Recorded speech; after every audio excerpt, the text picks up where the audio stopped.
मैं उनके साथ रहना चाहती हूँ।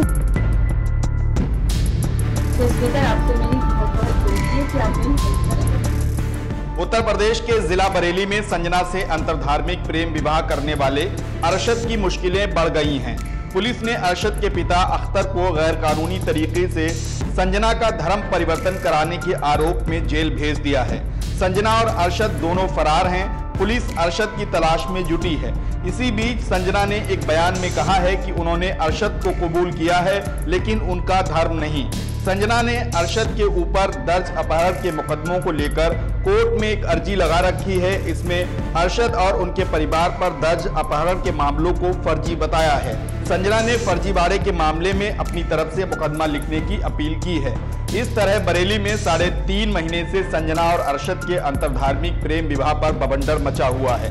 अरशद के पिता को धर्मांतरण में जेल भेजने के क्रम में संजना ने नया दावा कर डाला कि उन्होंने अरशद से निकाह तो किया है, लेकिन उनका धर्म कबूल नहीं किया।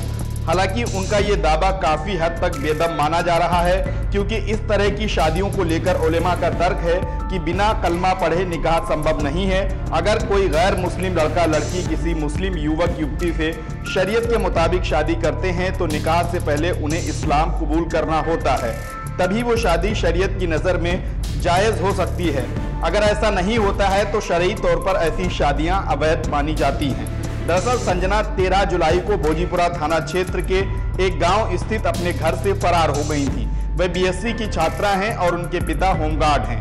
15 जुलाई को संजना और अरशद ने कर्नाटक जाकर निकाह कर लिया। संजना ने अपना नाम बदलकर शनाया रखा था। इस केस से जुड़ी तमाम अर्जियों में भी संजना ने अपना नाम शनाया दर्ज कर रखा है। बरेली पुलिस ने संजना और अरशद के अंतरधार्मिक विवाह केस की जांच के दौरान पाया कि उनका निकाहनामा गलत है। गैर कानूनी तरीके से संजना का धर्म परिवर्तन कराया गया है। इसी इल्जाम में पुलिस ने अरशद के पिता अख्तर को गिरफ्तार करके शनिवार को जेल भेज दिया था और अब संजना अपने धर्म परिवर्तन की बात से इनकार कर रही हैं। ये काफी चौंकाने वाला तथ्य सामने आया है। संजना ने कोर्ट में मुकदमे के लिए जो अर्जी दे रखी है उसमें उन्होंने अपने साथ घटित तमाम प्रकरणों को सिलसिलेवार तरीके से दर्ज किया है। एसएसपी को संबोधित एक शिकायती पत्र में संजना ने कहा कि अरशद और उनके परिवार पर 16 जुलाई को मेरे अपहरण का जो केस दर्ज है वो पूरी तरह से फर्जी है। मैं अपनी मर्जी से और अकेले अरशद के पास दिल्ली गई थी और यहाँ से कर्नाटक जाकर हमने शादी कर ली। इसी बीच संजना और अरशद कोर्ट चले गए, जहां अरशद पर दर्ज मुकदमे को चैलेंज किया।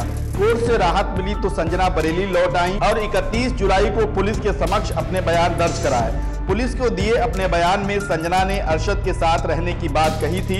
एसएसपी को भेजे इस शिकायती पत्र में संजना ने कहा कि 1 अगस्त को पुलिस उन्हें मेडिकल जांच के लिए जिला अस्पताल लेकर गई, लेकिन मैंने मेडिकल कराने से इनकार कर दिया। इसके बाद मुझे यहां से नारी निकेतन भेज दिया गया और 14 अगस्त को कोर्ट में मेरे बयान दर्ज हुए, जहां मैंने अरशद के साथ रहने की बात कही थी, लेकिन बयान दर्ज होने के बाद दबाव में मुझे मेरे ननिहाल भेज दिया गया। एसएसपी को संबोधित शिकायती पत्र में संजना ने ये सारी बातें लिखी हैं और सिलसिलेवार तरीके से कई आरोप लगाए हैं। उन्होंने कहा कि ननिहाल में मुझे लगातार 3 दिन तक प्रताड़ित किया गया और बयान बदलने का दबाव डाला जाता रहा। अपनी जान को खतरा होने के अंदेशे पर ही मैं 16 अगस्त की रात को बरेली शहर स्थित अपने ननिहाल से भागी थी। संजना ने एक शिकायती पत्र में अपनी पूरी दास्तान बयान की है, जिसे उन्होंने एसएसपी को भेजा है। उधर इस सब के बीच पुलिस संजना के धर्मांतरण केस की जांच में जुटी रही और धर्मांतरण में गड़बड़ी सामने आने के बाद अरशद पर अब शिकंजा कसना शुरू हो गया है। पुलिस ने अरशद के पिता को जेल भेज दिया है और अरशद की गिरफ्तारी के लिए बरेली पुलिस ने यहां टीमें गठित कर दी हैं। पुलिस ने कहा कि जल्द ही अरशद को भी गिरफ्तार किया जाएगा। अरशद जो पिछले 3.5 महीने से जब से ये केस सामने आया है उसके बाद से ही फरार चल रहे हैं और संजना अभी तक उनके साथ खड़ी हैं।